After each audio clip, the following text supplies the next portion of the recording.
All right. Hello, everyone. Good evening, and Christ is risen.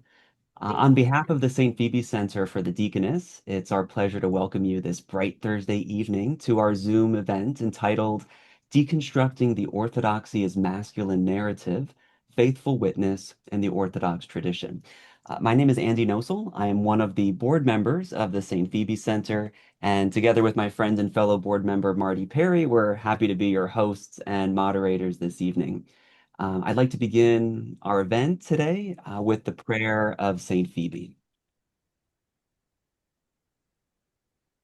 Most Holy Phoebe, who was found to be worthy of the diaconate, who was Paul's helper and carried his words to the people of Rome, who is called the Lamp of Centria, we now humbly ask that you intercede for us and pray to Christ our God for us as we discern his will for revival of the ordained female diaconate for the upbuilding of the entire church today.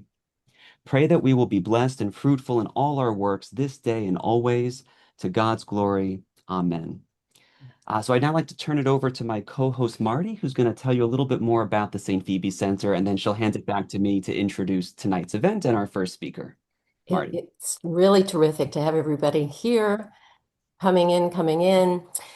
As the mission of the St. Phoebe Center is to educate and prayerfully advocate for the revival of the ordained female diaconate in the Orthodox Church, to meet the ministerial needs of the church and of the world today.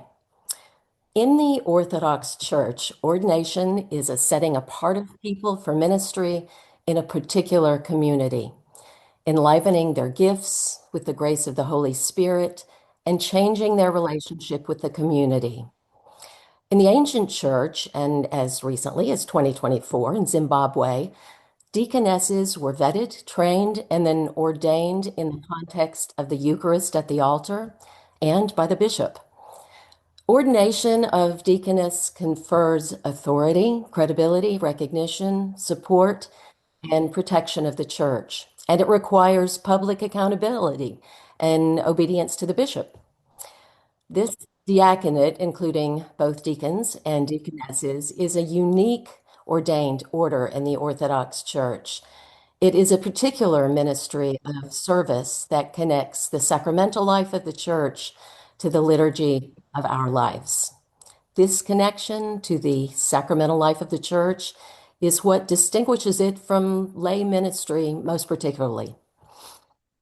Because of this historical presence of deaconesses and the unique ministry of the diaconate, the St. Phoebe Center does not promote the ordination of women as priests or bishops, but in the center we do advocate for the continued ordination of deaconesses to provide much needed woman-to-woman ministry, as well as the building up of our entire church community to the glory of God. All right, Andy, you want to talk about the flow of the evening and introduce our first speaker? Will do. Thanks, Marty. So our Zoom event this evening will explore a topic that has received increasing attention, both in contemporary media and just public conversation in general, and that is how Orthodox Christianity is being perceived and discussed in relation to questions of identity, culture, and religious life. In particular, some recent commentary has suggested that Orthodoxy is experienced by some as offering a more masculine expression of Christian faith, sometimes in contrast to what they may perceive in other Christian traditions. So these characterizations, they raise important questions, of course, but they can also risk oversimplifying both Orthodoxy and the broader Christian landscape. And so this evening, we're very grateful to be joined by three scholars who will offer historical, theological, and cultural insights, helping us to move beyond oversimplified portrayals and toward a deeper, more faithful understanding of the Orthodox tradition. So our three speakers this evening will be, and they'll be in this order, Dr. George Demakopoulos, Dr. Elena Nadinskaya, and Dr. Lori Peterson Branch. And so now it's my pleasure to introduce our first speaker. Dr. George Demakopoulos is the Father John Meyendorff and Patterson Family Chair of Orthodox Christian Studies and Professor of Theology at Fordham University. He's the founding director of Fordham's Orthodox Christian Studies Center and co-founding editor of the Journal of Orthodox Christian Studies. He's the author of 5 University Press monographs and co-editor of 7 additional volumes. His recent Public Orthodoxy essay critically examined the emerging orthodoxy as masculine narrative. He has also served in senior leadership roles with Dunbar and Oakes, the International Orthodox Theological Association, and the Byzantine Studies Association of North America. Dr. Dimakopoulos, thank you very much for your time and your company this evening, and whenever you're ready, you can take it away. Okay, thank you very much for the invitation. I'm delighted to be here. I am my real job. I have a few jobs, but my real job is as a scholar of early Christianity. So I'll be happy to answer questions about what's going on in the modern church to the best that I can, but I'm going to focus my opening comments really on setting the context of early Christianity, because I believe that when we understand the emergence of Christianity in its Greco-Roman context with respect to gender, then this entire Orthodoxy as masculinity or Christianity as masculinity um, narrative just completely and utterly evaporates. So, um, a little lesson in the Greco-Roman world at the time of Christ. Um, I very carefully with my students differentiate between patriarchy and misogyny, right? So I don't use either term indiscriminately, and I do not use either term as a synonym. The Greco-Roman world at the time of Christ was misogynistic. It was not just patriarchal, right? And it was deeply entrenched in its literature, going back to Hesiod, in its various philosophical schools, and among its medical writers. To give just the most basic overview of this material, um, Aristotle, who was brilliant in so many ways, Aristotle really did not believe that women were human. He viewed women as a frequently occurring accident of nature. Aristotle believed that all of the medieval and modern day stereotypes that we apply to women are largely originate with Aristotle. So the idea that a woman is overly emotional, that emotion prevents her from being rational, and so forth, led Aristotle to. So he sort of starts all of this, or maybe he doesn't start it, but he gives it voice in a way no one before him had. It leads Aristotle to conclude that women should always be kept at home. They should not be allowed out in public, that there was no virtue in educating them. There was no value in educating them because they wouldn't be able to appreciate education. He thought that the one grace of women was that they were perfect, they would be perfect nurturers of children. And he believed this, however, because he saw them as being so emotional that and so irrational that only a person that was um, emotional and irrational could love her child more than herself. And this is why women were so perfectly suited to being mothers. So this was the defining role of women in Athenian society, according to Aristotle, was that women were to be home, pregnant, and mothers. Now he is building off of Hippocrates, the great father of medicine, who held very similar views. Hippocrates, in addition to everything else he did, he was the first to really talk about women's anatomy, gynecology, and so forth. And Hippocrates had this crazy notion of the movable womb. He thought that the womb could sort of float within the belly and that it could move around.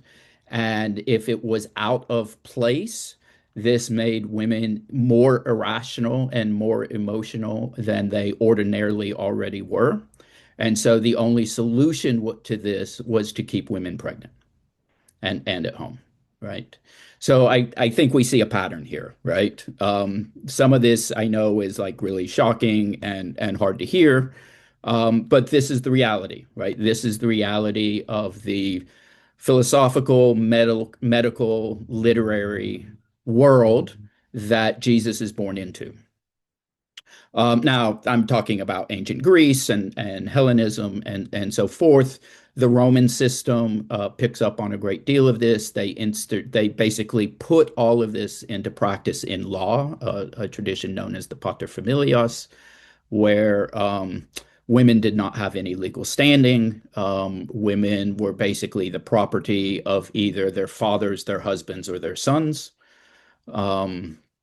Depending on which period you're in, because Roman law covers literally more than 1,000 years, the exact uh, rights of women vary over time, but the situation is really quite bleak. And in fact, for a great part of time, including when Christ is born, a husband has the right to murder his daughters and wife without facing any criminal charges for it, right? The Jewish world, believe it or not, at the time of Christ is not much better. Jewish practice at the time of Christ is that there is an assumption that women are the inheritors of Eve's sin, that all women are temptresses, that we see women could not participate in temple cult the way that men could participate in temple cult. Even the rite of initiation in ancient Judaism is exclusively male. It's circumcision. In the ancient Jewish world, a woman is only a member of her faith tradition in relationship to her father or her husband, right? She did not undergo an initiation rite herself. Women at the time of Christ were not allowed to go out into public unaccompanied. They were not to speak to anyone who wasn't a family member in public. Okay, so this is just kind of laying the land for when Christ is born, comes onto the scene, and so forth. When we know this history and understand it, then all of a sudden, certain things in the Gospels and in the story of Paul, or in the writings of St. Paul, are all the more shocking given their historical and cultural context, right? So just, I mean, I can't run through the whole list, but take the story of the Samaritan woman, right? Jesus is speaking in public to a foreign woman who is understood to be a heretic, right? Who is not living a virtuous life. She's had multiple sexual partners, right? He's not accompanied. The apostles leave, right? So it's just him and this woman in broad daylight at the well, right? Um, and it's to this woman that he first reveals who he is. Right. In other words, his entire ministry, his revelation of who he is and why he has come to earth and so forth, he chooses to share in a socially transgressive way. Right. Now, this is not to say that there aren't passages in the Gospels that do also seem to reinforce or play or go along with patriarchal Jewish practices. Of course, there are, right? But there are these other passages that suggest a kind of radical gender egalitarianism, at least when put into the context of the Jewish, Greek, and Roman world at the time of Jesus. And of course, this is even more so the case with the Apostle Paul. Whether we look at the passage in Galatians, right? In Christ, there's neither male nor female.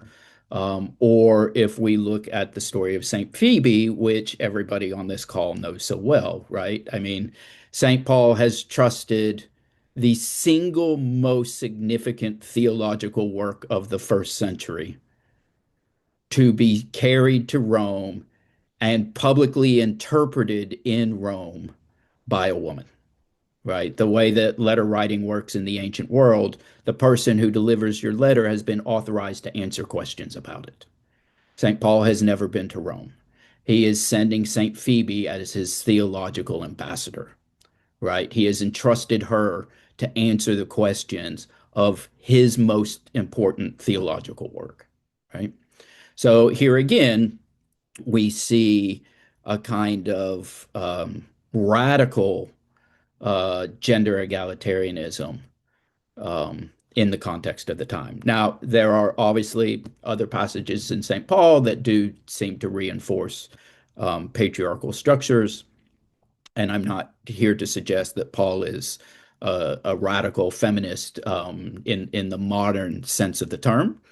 But there is absolutely no doubt that the early Christian movement was the first movement in the history of the world to even introduce the idea of women's uh, equality, right? And so any idea, any narrative in which Christianity is inherently a patriarchal or masculine or misogynistic thing is just historically false. Now, that doesn't mean that there aren't people who turn Christianity into that. Of course, there are, and there always have been. But it is just impossible to justify such positions on the basis of the totality of evidence from the first and second century about what the Christian movement was in relationship to the broader Greek, Jewish, and Roman world at the time. The only the one other thing I would want to add is that, interestingly enough, by the time we get into the Byzantine period, which I think the easiest way to mark the Byzantine period is after the legalization of Christianity with the Emperor Constantine, so the early fourth century. By the time we get to the early fourth century, which is the era of the great fathers, the Cappadocians, John Chrysostom, Ambrose, Augustine, right, so forth, Christianity, in many ways, has actually lost some of its egalitarian edge. And, there's a whole lot of scholarship about why that is the case or might be the case. And, nobody's ever going to really solve that problem because you're dealing with too many different authors and too many different contexts and too many different moments in time. And even the same authors say one thing in one text and something completely different 20 years later. St. Chrysostom, Gregory of Nyssa, they're all examples of this. But Byzantium is, as a whole, probably as a society, more regressive with respect to patriarchal standards than the earliest Christian communities were. Now, it's more egalitarian than the Greek and Roman world was. Absolutely. There's a sense of the inherent dignity of women, the inherent spiritual dignity of women, the spiritual equality of women in Byzantine writers, but the society as a whole does absolutely maintain patriarchal structures. So I try to caution people, don't think that, you're gonna find the one source in Byzantium that's gonna solve all your problems.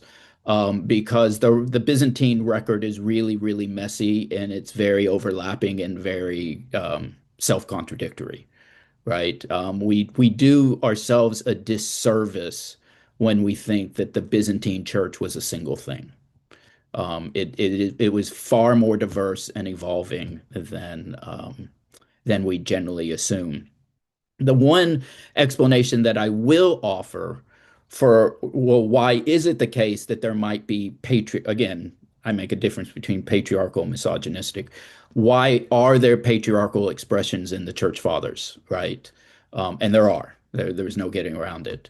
Why is that there? And I think the simple answer to that is that all of these men come from very wealthy Roman aristocratic backgrounds. They are all schooled in Greek and Roman traditions that are not yet Christian, right? So when the Cappadocian Fathers are studying philosophy, they're reading Aristotle, Plato, and their commentators. When they are studying law, they are studying the Paterfamilias. When they are commenting on literature, they are reading Homer and Hesiod, right? When they're studying medicine, they're studying Hippocrates and Galen. All of that literature is deeply, deeply, deeply misogynistic, right? And the church fathers, in their own very idiosyncratic ways, will negotiate the kind of egalitarian impulse of their reading of the gospel and St. Paul with their entire inherited cultural apparatus, which is deeply misogynistic. And that's why the same authors will say different things at different times. And that's why there is so much diversity among them. Two final points that I'll quickly make. The first is that despite all of this and despite the messiness of the Byzantine period, one of the things that's really fascinating when we think about this masculinity thing is if you look at the models of sanctity and the varieties of sanctity in the Byzantine period, and I'm deriving this from church hymns and from hagiographies, and I suppose from iconography as well. There's variation to be sure, but it is shockingly androgynous, right? The iconography is androgynous, apart from clothing. The hagiographies are largely androgynous in terms of the characteristics that we think of as being male or female, or the characteristics that the ancient world identified as male or female. As a rule, the saints that are celebrated in these texts don't follow those patterns at all, right? The holy men of the ascetics or the church fathers or the martyrs or whoever you're reading, they don't in well they typically do not display the characteristics of masculine virtue that are so frequently described by Aristotle, right? Women do not, the female saints of the church do not conform in any way to the standards of Greco-Roman expectations or Jewish expectations for female behavior. They are largely transgressive of them, if for no other reason than they're not having children, right? They're not being married, they're not staying at home, but it's so much more beyond that. They become teachers, they become bold, they're heroic, they're discerning, right? All of the attributes that you typically associate with men are always heaped upon the female saints of the late ancient and Byzantine period. So that was one. And then my final point is I know that because we inhabit, and I assume most of our viewers are coming from the United States, because we inhabit an American Protestant informed cultural milieu about what constitutes good Christian behavior. And we are so entrenched in thinking that good Christian behavior is a kind of nuclear family and a wife who stays home and raises children and so forth and so on. There is absolutely nothing in the early Christian tradition to endorse that notion of what sanctity is. Like nothing. And whenever you hear somebody advocating for the idea that women's roles are exclusively to sort of stay home and be mothers, um, uh, that person, whether they realize it or not, is channeling Aristotle, not Paul. And I think I've been provocative enough. I'll leave it at that. All right. Thanks very much, Dr. Demakopoulos. Just so everybody knows, we will have time at the end for questions and discussion. So just hang tight for now. For now, I'm going to hand it back over to Marty, and she's going to introduce our second speaker. Thanks again. Yes, thank you. That was great. Our next speaker, Dr. Elena Narinskaya, is joining us from the UK, but because of the late hour there, she has kindly pre-recorded her presentation for us. A little bit about her. She is a scholar of scripture and theology whose work explores how biblical and patristic traditions shape understandings of personhood, identity, and the spiritual life. Her research spans Jewish, Christian, and Islamic interpretations of scripture, with particular attention to how shared biblical figures are read across traditions. She's authored several books, including Ephraim, a Jewish sage, and a comparative study of Moses. She says her work is increasingly engaging questions of psychological well-being and spiritual formation. And she is the founding director of the Women's Ministries Initiative. We are pleased to present her talk. Teva, do you want to start that video?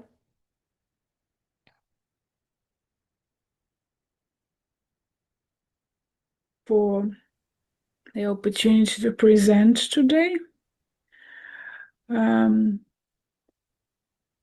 I will be talking about Orthodox masculinity and will be comparing or projecting it to what the lessons that the Church could learn from current attraction to Orthodox masculinity. Talking about Orthodox masculinity, media often portrays Orthodox Christianity lately as traditional masculinity, and this conversations entered the church ecclesiastical circles, and it led to appreciation of alleged attraction of young male converts seeking clarity, discipline, and identity in the Orthodox Church, which again have been discussed in media observation as often surfacing sociologically, while theological presuppositions largely remain unexamined. My initial reaction to those media publication and Orthodox responses were amusement and disturbance at elevation of masculinity as quasi-theological category, which led further to discussing and pondering on the situation of the Orthodox Church and its relationship with modernity and the dialogue between church conservatism and the modern speed of life and the consequent reactions. The Orthodox Church itself could be, I identify as being in a state of conservative stagnation. The Church itself is mostly inward-looking, appreciating the brewing in its own juices mechanism, as I see it in contemporary expression. Hence, there is a resistance to rapid reform or cultural adaptation as another reality at hand in the Orthodox Church today.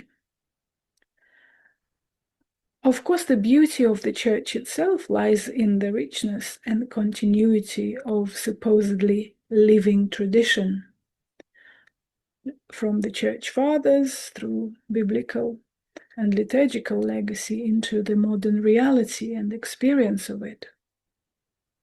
There is, however, a downside of its institutionalism, as its inability to stay tuned and respond to the multitude of ever-changing and ever-evolving questions of modern time.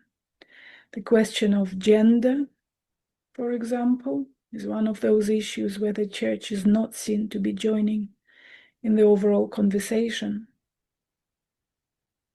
Hence, it's quite paradoxical that the question of masculinity presented a paradoxical appeal of the church today, while generally speaking, it shows slowness and stability amidst rapid cultural change. Bearing all of this in mind, one can suggest that recent phenomenon, attraction of young male converts, could be seen as a reaction to modern life speed.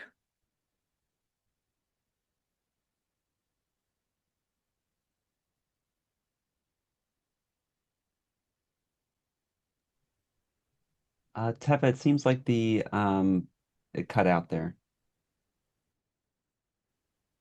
Talking further about this subject, my initial resistance to the media-driven arguments was based on the following considerations: a conviction that the church should not limit itself to reactionary responses to media narrative, but should instead take the lead in shaping the conversation. One of the church's tasks in the world is to offer a coherent foundation of theological clarity and anthropological reflection capable of informing and inspiring contemporary debates.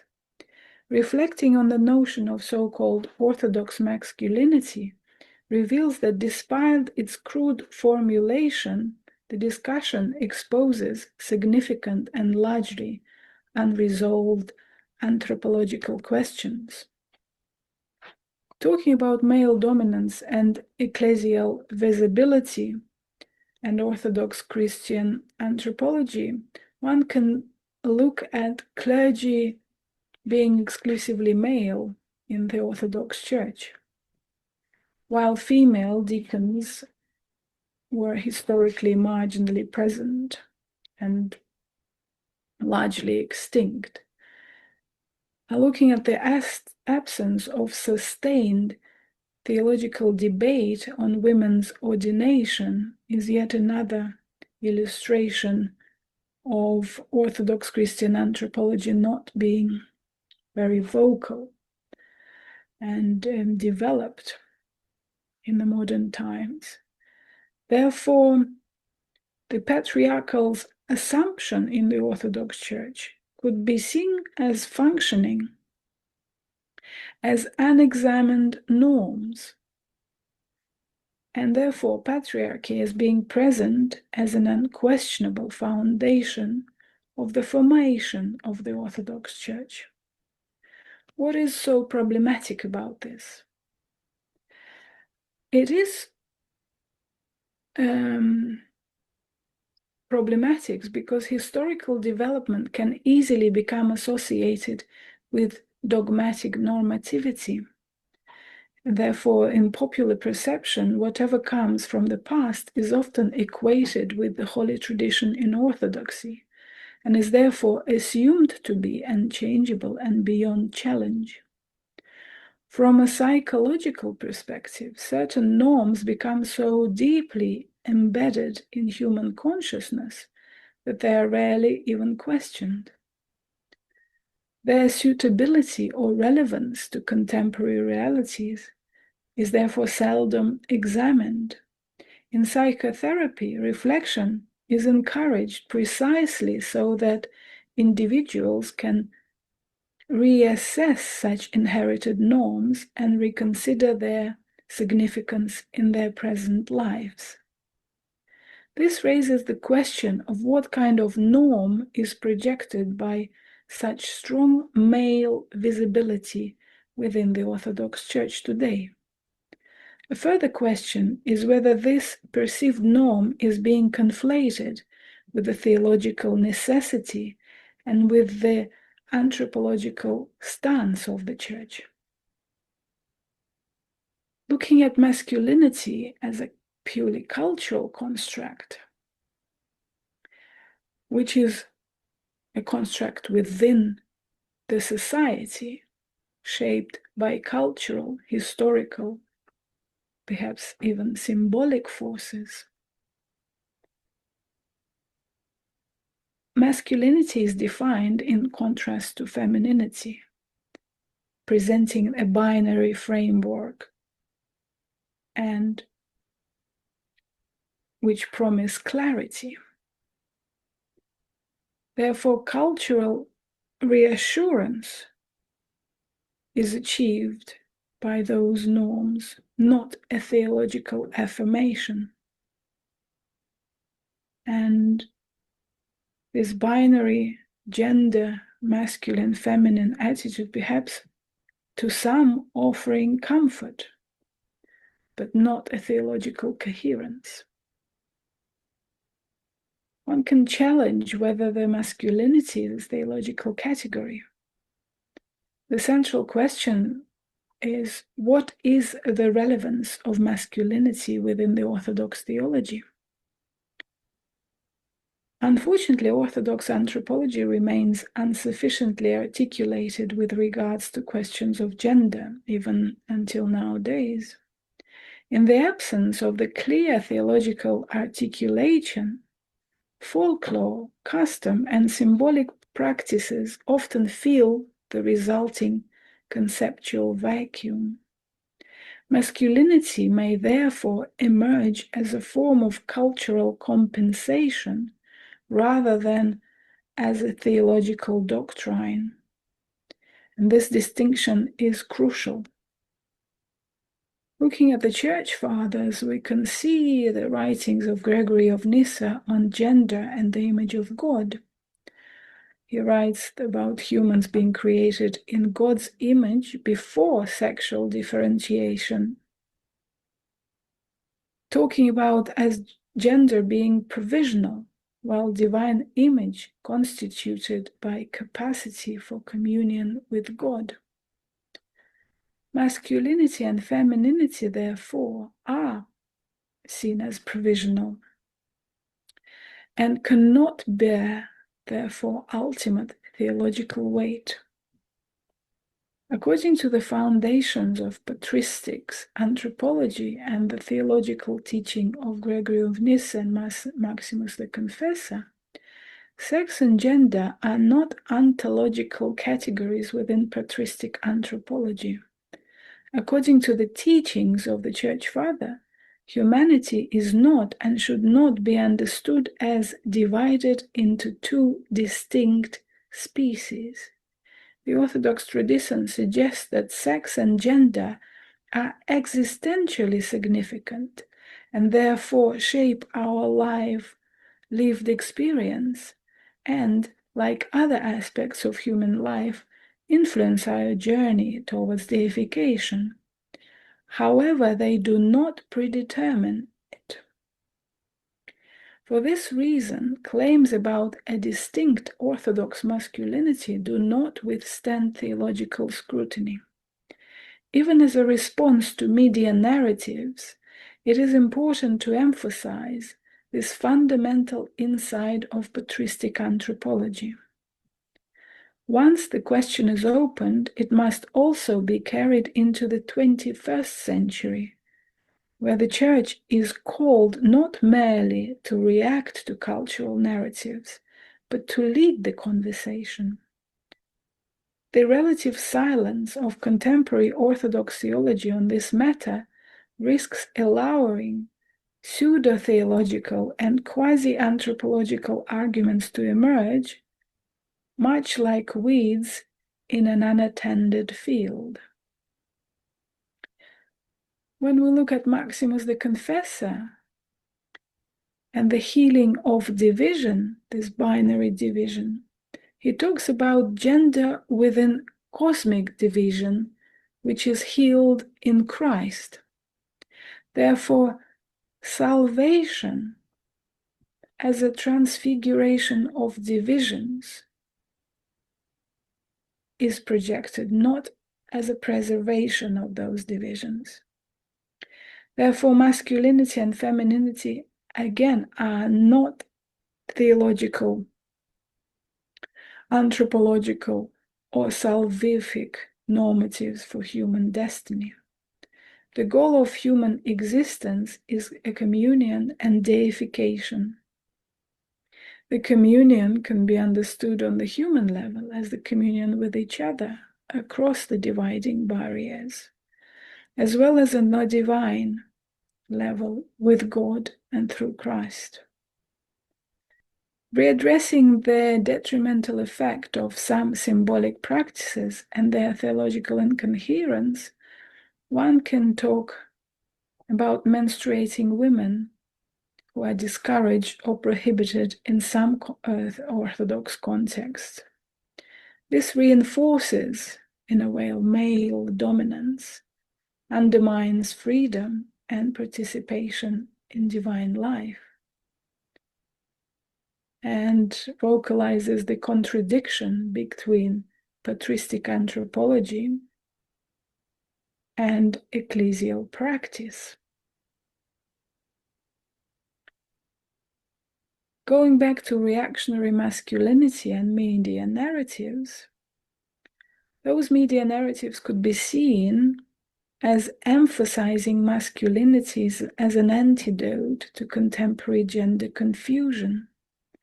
Such perspectives do echo psychological and cultural frameworks rather than patristic and theological ones. Nevertheless, because of the prominence of the argument and the media's powerful role in popularizing it, addressing the issue from theological and anthropological perspectives becomes both important and necessary. Regrettably, the responses emerging from the Church have often been reactionary, focusing on further clarifying Orthodox masculinity rather than engaging in the deeper task that is actually required, which is a serious theological conversation on very same Orthodox anthropology. One may hope that the current media-stimulated discussions might serve as the beginning of such an inquiry. However, imperfect their standing point may be, they might serve, even in their inadequacy, they may remain important because they still point to the Orthodox anthropology conversation, which is long overdue. So what is this current situation at hand about Orthodox masculinity? Is this attraction or compensation? Orthodoxy may appear to signal masculinity as part of its contemporary appeal. It is unfortunate that addressing this issue risks moving away from strictly theological discourses, yet the very fact that orthodoxy and masculinity can be associated in this way in itself is an alarming sign. This association points to an urgent need for the Church to lead the conversation on its own theology and anthropology in relation to the pressing realities of contemporary world. Contemporary social and educational context increasingly blur traditional gender distinctions, raising questions that require careful theological, ecclesiastical and anthropological engagement. The absence of a clearly articulated contemporary Orthodox anthropology addressing modern questions of gender, identity, and related anxieties is difficult to justify and ultimately unhelpful on many levels. Therefore, in projecting the scope for much needed research, one could navigate one's position within the scholarly landscape, where feminist Orthodox scholars may wish to expose patriarchal structures within the tradition, and the conservative Orthodox scholars may wish to develop Orthodox anthropology into the 21st century, preserving its theological depth and exercising intellectual courage. The overall attempt of this presentation is to articulate the need to retrieve patristic anthropology and to unravel it for a modern audience, so that questions surrounding Orthodox masculinity are clarified, while broader concerns related to the paths of communion and deification are addressed. In conclusion, talking beyond the initial question of masculinity, one can only stress that this obsession with Orthodox masculinity can be seen as a symptom of modern gender anxiety. And the referral to patristic anthropology offers a kind of a first aid kit, helping resist reduction of human identity to narrowly gendered frameworks, with church fathers such as Gregory of Nyssa and Maximus the Confessor leading the conversation, locating human personhood and participation in divine life and communion with each other and with God. This discussion highlights the potential of patristic anthropology to inspire a renewed scholarly endeavor, translating the riches of patristic theology into frameworks that address contemporary concerns about identity, communion, and spiritual formation. Thank you very much. I hope that inspired some further thoughts about it and further discussion. Thank you very much. Thank you, Dr. Nerenskaya. Valuable insights this evening together. Later, as we get into the Q&A, we will be giving her email. She has happily given that to us so that if you have any questions or comments, you can contact her. And now we are ready for our third speaker. All right, thanks, Marty. So it's my pleasure to introduce our final speaker this evening, who's here with us live, and that is Dr. Lori Peterson Branch. Dr. Branch is Associate Professor of English at the University of Iowa, specializing in British literature of the long 18th century and the study of religion and secularism in literature. Her research ranges from sayings of the Desert Fathers to contemporary Gothic fiction, examining how religious traditions, particularly Orthodoxy, are represented, distorted, or reclaimed in modern cultural narratives. She's the author of Rituals of Spontaneity and is currently working on Post-Secular Reason and the Violation of God. Dr. Branch serves on the board of directors of the International Orthodox Theological Association and on the advisory board of the St. Phoebe Center for the Deaconess. Dr. Branch, thank you very much for your time and for being with us tonight. I'll hand it off to you now. Andrew, thank you. I'm so happy to be here, and I'm really just excited. I'm also very humbled. There's so many impressive scholars in this Zoom room, and I'm just so happy that there are more than 80 people here. I think this is a great and well-attended event. It's really exciting and a good sign. So I'm provisionally calling my talk Eve is Set Free. And I'm hoping that a print version develops out of this for another venue. But I really tried to think about this idea of the deconstruction of the narrative of Orthodox masculinity. That's a literary kind of theoretical idea, right? The idea that when we really analyze a text or a narrative or story and that really tries to other or make itself above something else, what we usually see is that that kind of text kind of undoes itself by its own means if we just examine it closely. So I'm kind of going to suggest that we have to start with a little bit, closer analysis of the orthodoxy as masculine narrative. What is it? And we have to analyze that to watch how it should undo itself. And so what is this? What is this narrative that circulates on the internet and books, I think, and even more sadly, sometimes from our Orthodox pulpits or soleas? And I think it goes something like this, right?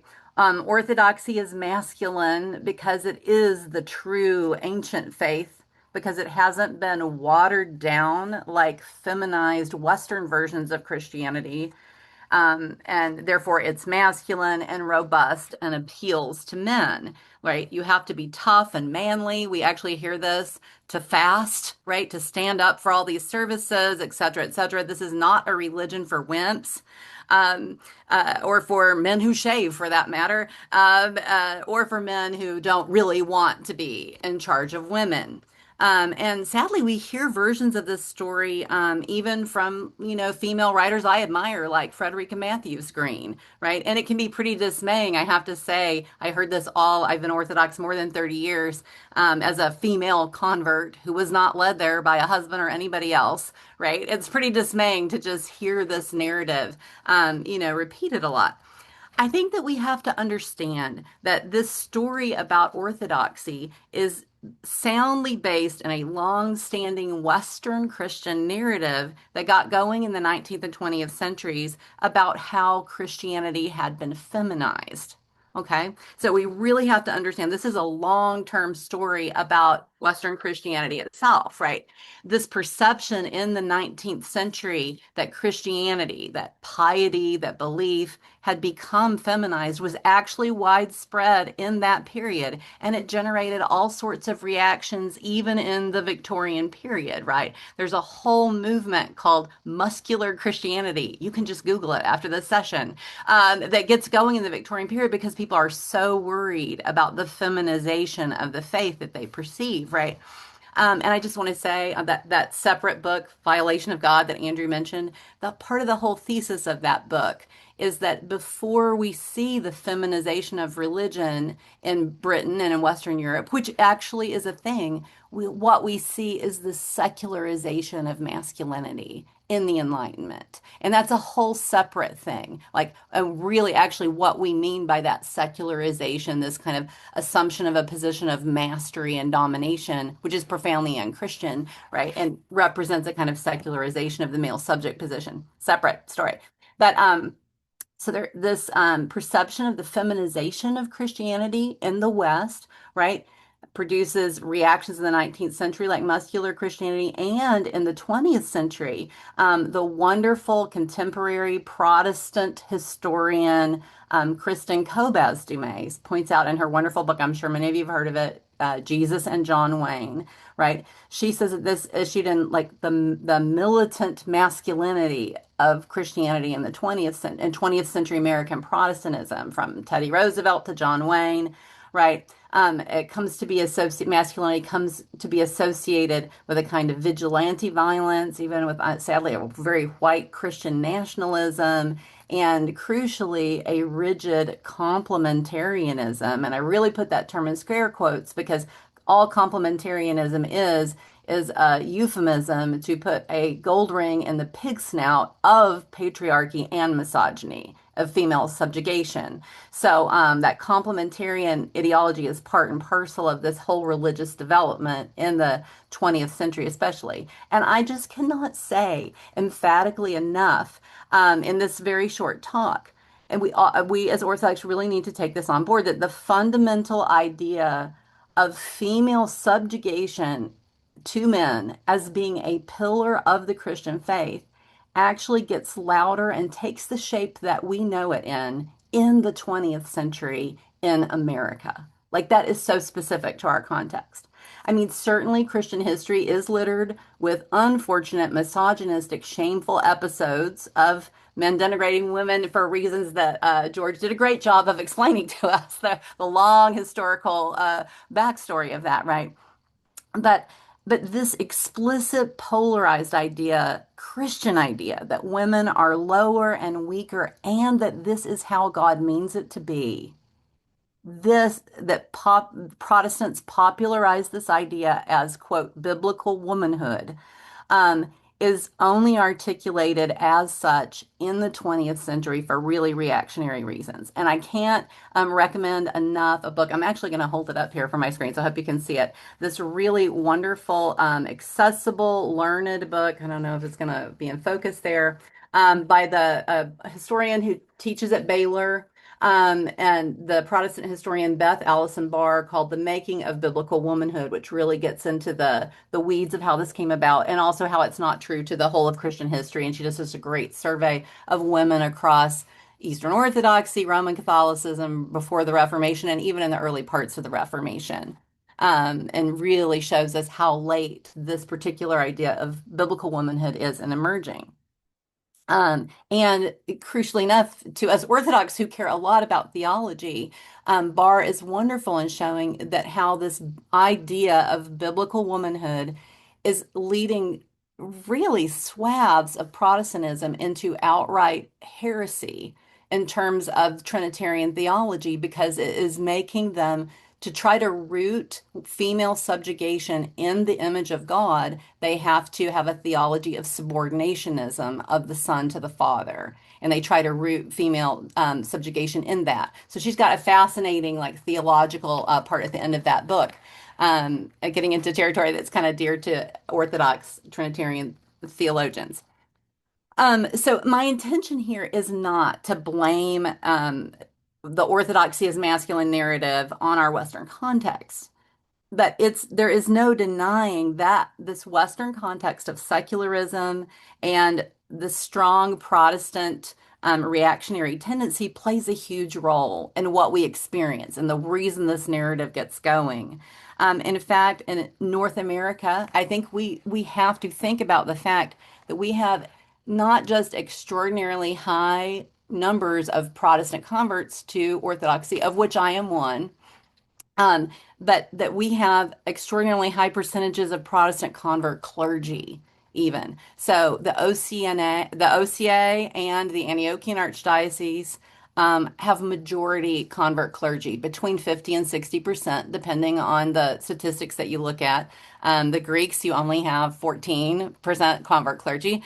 And I can't locate the statistics for ROCOR clergy, but actually, Alexei Krendat showed us that by 2020, ROCOR, the Russian Orthodox Church outside of Russia, was itself 70% convert across the board in its population. So we can assume that something like that is reflected in the demographics of its clergy.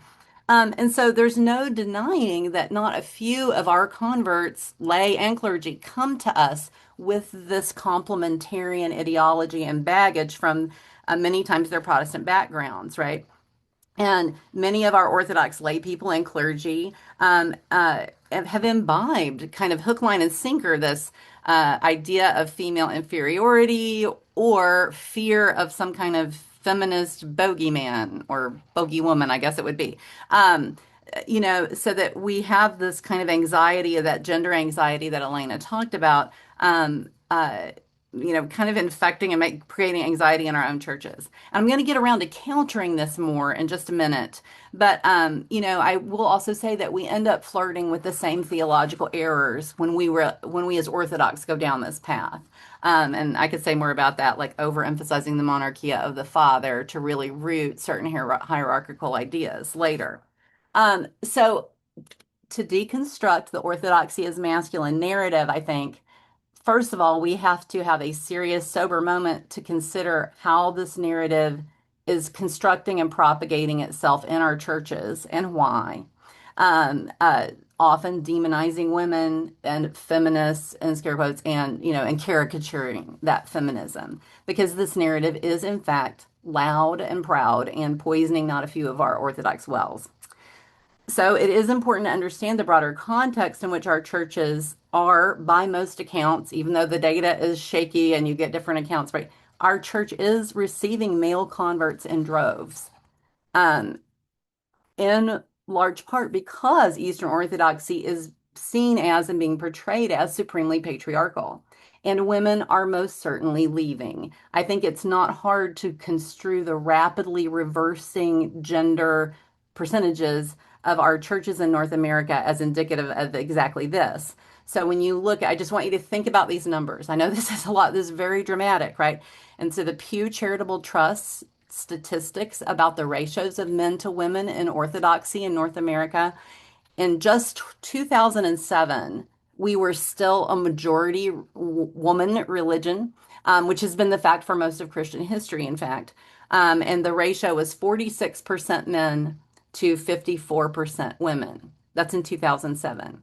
Only 7 years later, in 2014, that had more than reversed in a 7 year window so that there was 56% men and 44% women. So that's about 11 men for every 10 women in a really short amount of time. At that time, in 2014, when you look at all the aggregate statistics about gender and religion in America from the Pew Study, the only religious group that had more gender disparity than Eastern Orthodoxy was Islam.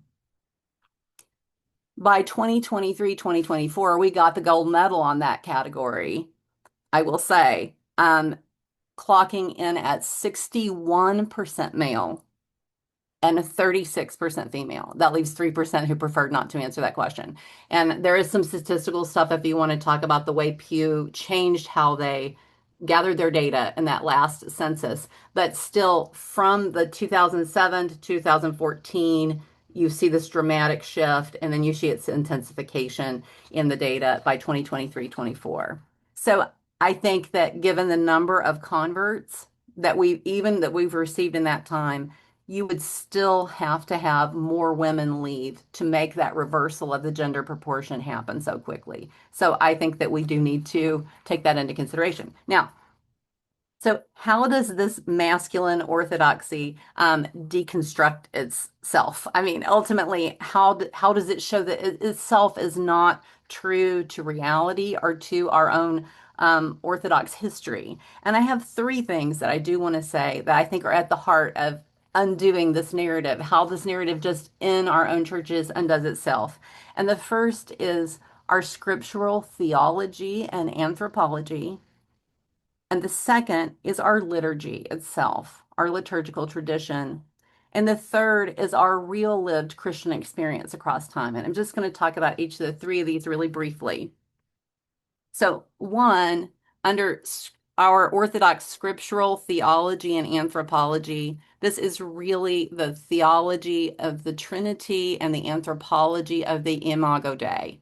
Okay? In the most basic sense, in the Trinity, there is no ruling over anybody, and there is no inferiority to anybody else. Jesus says in the night that he's going to his passion, all that is thine is mine, and all that is mine is thine, right?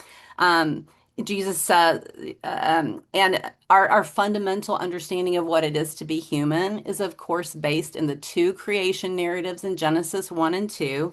And the first one, which has already been referenced before, right, is that without distinction, God says in Genesis 1, 26 and 27 that that that he makes human beings, let us make humans in our image and likeness. In the image of God, he created them, male and female, he created them. Um, right. And there's so much to notice in that creation narrative, not least of all the fact that in the first Genesis account that there's no distinction again between like that one of them is more or less in the image of God, right? And also we could talk about what dominion means in that passage if we had time later, if people were interested. But in the second creation account, where Eve is made out of the rib of Adam, right? Often used to describe female subordination, nothing could be further from the fact of that creation narrative. That creation narrative is structured literarily to illustrate to you that with all the glories of creation and with all the dominion and lordship that he has over creation, Adam is incomplete without Eve. Okay.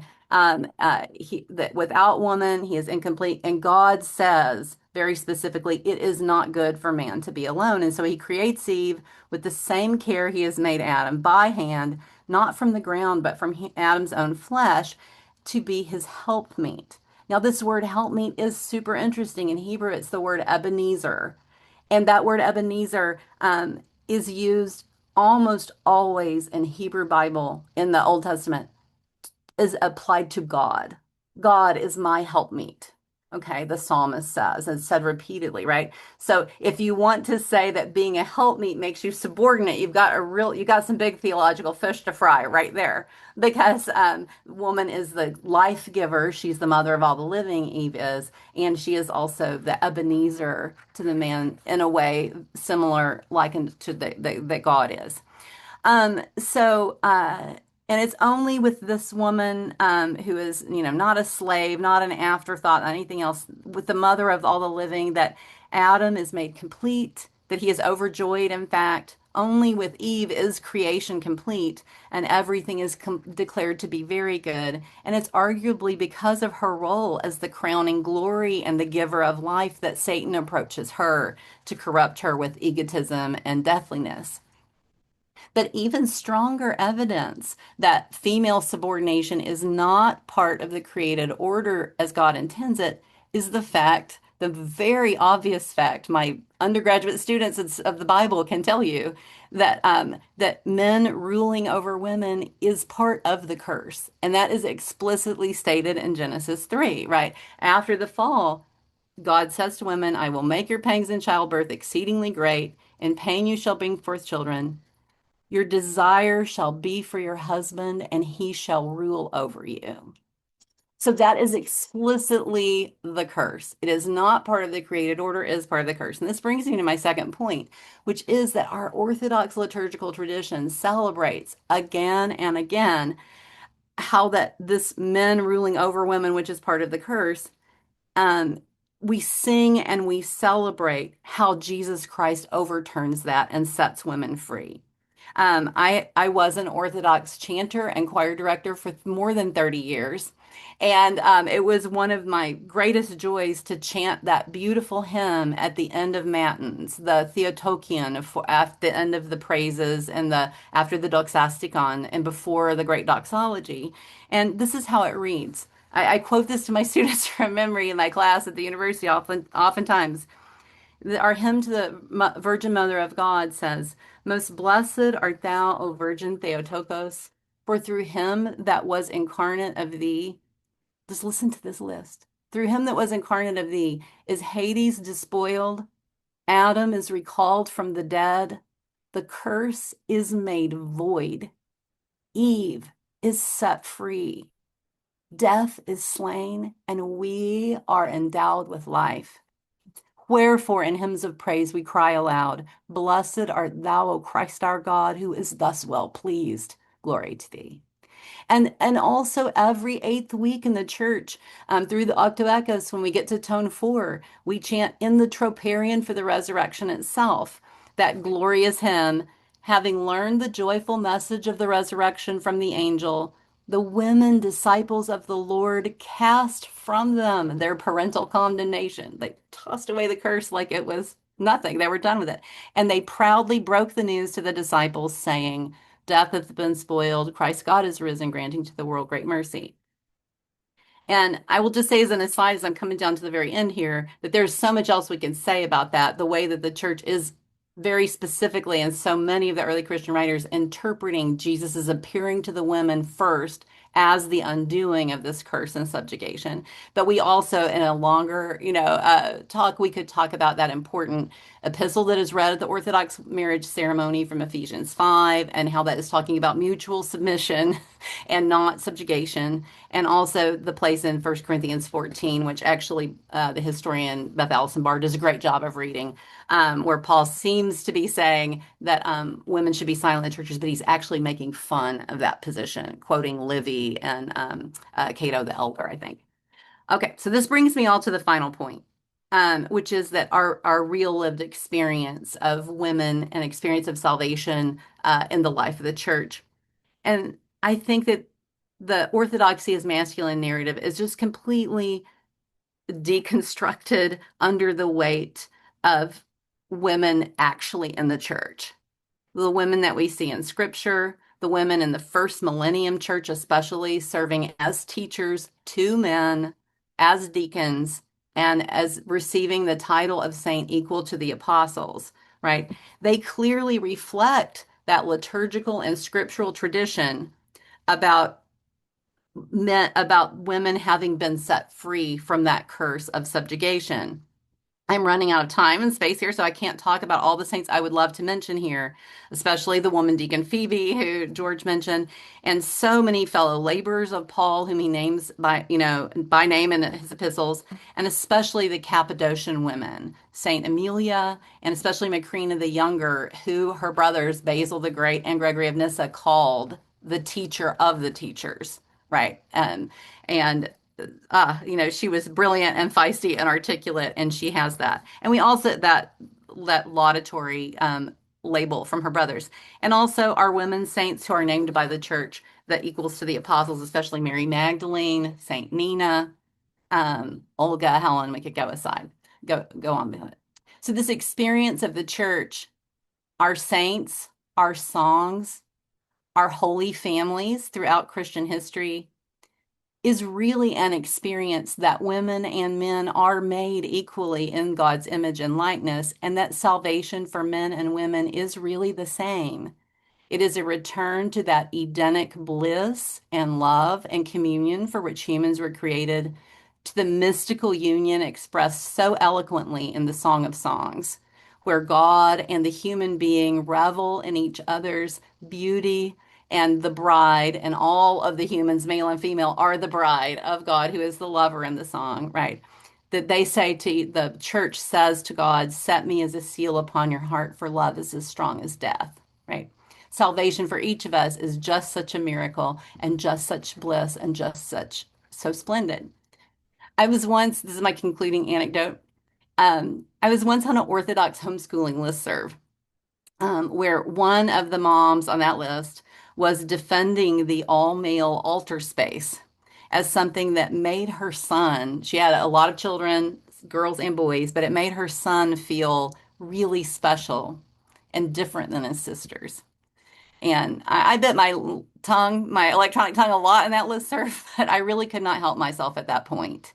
And as compassionately and passionately as I could, I wrote a response to that saying that, I have never in my whole Christian life felt the need to think of the splendor of being human, of experiencing salvation, of receiving the Lord in the Eucharist as being something that it had to be somehow different from being male. Right? That is so far beyond my experience, right? The splendor of God in me or my daughters or of my husband is nothing more or less. There is nothing about being a woman that I have to say, aha, a man can't have that. That's what makes me special being a woman, right? My glory is not dependent on keeping something for myself, right? My life is yours and you are my life. This is how we experience life as Christians. And yours life is not dependent on you keeping something for yourself. If our idea of masculinity like the woman wanting to keep the altar all male so her boy can feel special, right? If our idea of masculinity is predicated on there having to be something that men have that women don't so they can be over them, right? This is the very place where deconstruction needs to happen and just takes place naturally itself in the real experience of theosis and salvation, right? Where because we have to go through that deconstruction to have access to the real mystery of our salvation, where the first shall be last and the last shall be first, where there's no Jew nor Greek, nor slave nor free, nor male nor female, but all are one in Christ Jesus. And so that's where I'll stop.